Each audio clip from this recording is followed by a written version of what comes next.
Okay, so Stranger Things Season 5, Volume 2 has just wrapped up, and boy do I have some thoughts on this one. And in the words of our beloved and sadly deceased Eddie, back and forth, always. Right, Betty's. Okay, to start off with, the show's writing is incredibly weird this season.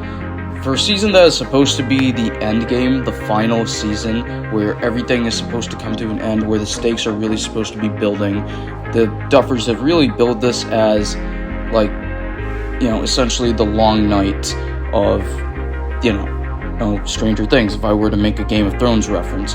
However, it has incredibly slow pacing, and the writing is just really weird.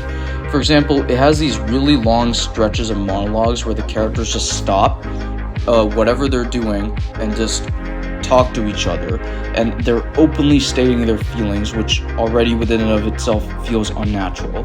For example, this can obviously be seen when Max and Holly escape Vecna's mind trap, and despite the incredible urgency of the situation, they literally stop what they're doing while they're running towards the portals to have a 10-minute conversation, which could have been reduced to a 5-minute or 5-second and pep talk. But there are a lot of scenes like this throughout Volume 2, which kind of slow things down, and this could be part of Netflix's mandate in 2022, which asked its writers to purposefully dumb down the content of their shows, because according to their statistics, audiences kept looking at their phones, and it's purposefully written to be as explicit and obvious as possible. However, its explicitness kills any sort of tension or worry I may have for these characters, because instead of acting on urgency, they're stopping to have these random conversations and character moments. And the character moments within of themselves are not bad, but they repeat a lot of familiar beats that we've seen before, and it feels like the Duffers are at a stage where they're comfortable and they're just playing the usual hits and seeing what works. And this is obviously seen with Jonathan and Steve, who still have their weird love triangle from Season 1, which is kind of ridiculous at this point, or,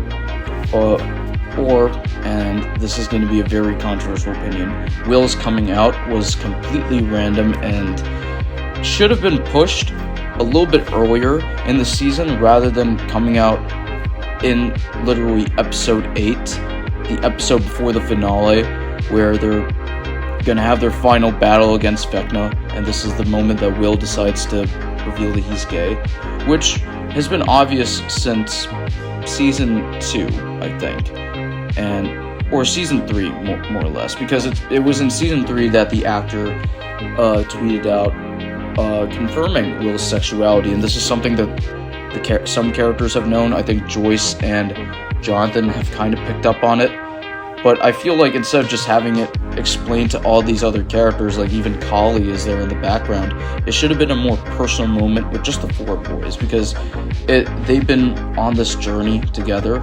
Mike states multiple times that this is their story, so it should have just been them, and it should have been a little bit earlier if they really wanted to have that scene. But I don't think it adds anything new, and quite literally, while the stakes are already that high, another world is about to collapse on them through the Upside Down. They have Demogorgons who are actively hunting them, and they have a giant monster to defeat, and they have to save all the kids.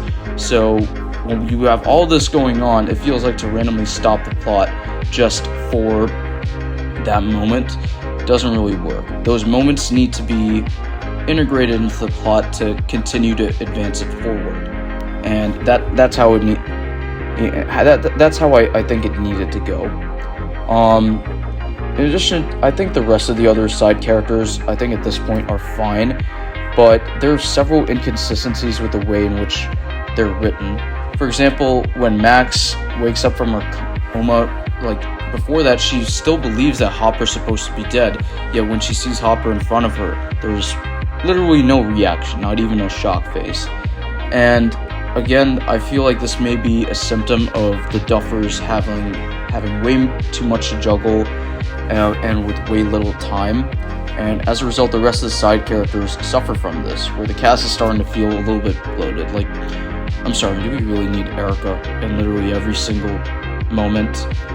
Especially when they could be cutting to something more important. Like, they should be developing more of what Vecna's doing, having him be a more active threat, or maybe expand on what the military is doing. Because, speaking of the military, they just feel like they're random cannon fodder. Like, they purely exist just to get shot at and occasionally shoot at the monsters. And Linda Hamilton's a great actress. She's an amazing 80s legend. Of course, Terminator and everything. But this was a pure stunt cast, as she doesn't really add much to the story. And the only thing that we really learn about the military that they're doing different compared to the previous seasons is because they want to capture these monsters to fight the Soviets, which it's implied, yes, that's what they were doing for, but it's not anything new, and it doesn't really change up the situation or even add anything to what's going on. However, the biggest issue for me, more so than the military, is with the overarching antagonist, Vecna, aka Henry Creel. And the main problem with Vecna is that he isn't as active of a threat and doesn't really do much, as most of his scenes are essentially him babysitting and making sure that the kids he's kidnapped don't escape. Remember how in Season 4, it felt like he was like an actual threat, and he could kill our main characters at any time? It was because he actually did kill characters, Chrissy, Eddie, and he even comatose Max. However, his role this season has been pretty lackluster in that we don't really know his real motives beyond generic comments about merging the worlds or making kids his vessels. But we don't really know what the vessels are for. Why does he need these 10 kids specifically when he could have maybe gone after 11 or Will himself? Like in episode 3 of Volume 1, he has Will dead to rights and just leaves him and just walks away. Presumably to torment him, I don't know, and we never learn why. And as a result, it just makes him seem like a cliche one-note bad guy. Now Vecna's backstory is explored in Season 4, and it is actually seen in Stranger Things: The First Shadow, a stage play which serves as a kind of origin for Vecna. However, the fact that you have to watch an entirely different show just to understand material about a character in the show doesn't really make sense. And to make matters worse, the Duffer Brothers have claimed that this play is canonical, but the show itself already contradicts The First Shadow in a major way, with the play making it clear that Vecna is working for the Mind Flayer, but the show alleges that the Mind Flayer was working for Vecna. So is the Mind Flayer the main antagonist, or is it Vecna? This confusion makes Vecna seem less like an active threat, more like a thinly veiled one-note bad guy. And I don't know, it seems like he's there to just seem mysterious and do nothing, while he walks through a small army of soldiers. But how are we supposed to take him seriously when he can't even babysit a couple of kids? And we see Holly actively escape. He does capture her, but the fact that he's having trouble dealing with kids kind of takes the threat level, the aura level, away from him a little bit. So, final verdict. Do I think it's really as bad as people say it is? I definitely think that there are good and compelling moments within this volume, and I like how the Duffers are committed to tying up loose threads, including Kali, as controversial or hot take as opinion as that might be. And I just really hope that the finale hits hard, because they will need to do something really interesting and shocking for it to land. Anyways, that's all, folks. I just wanted to give you my quick thoughts on Stranger Things Season 5, Volume 1 and 2. I hope you guys enjoyed this review. Be sure to hit the like button, subscribe, and let me know if you guys want me to do more reviews like this. Peace out. This is Frame by Frame Studios.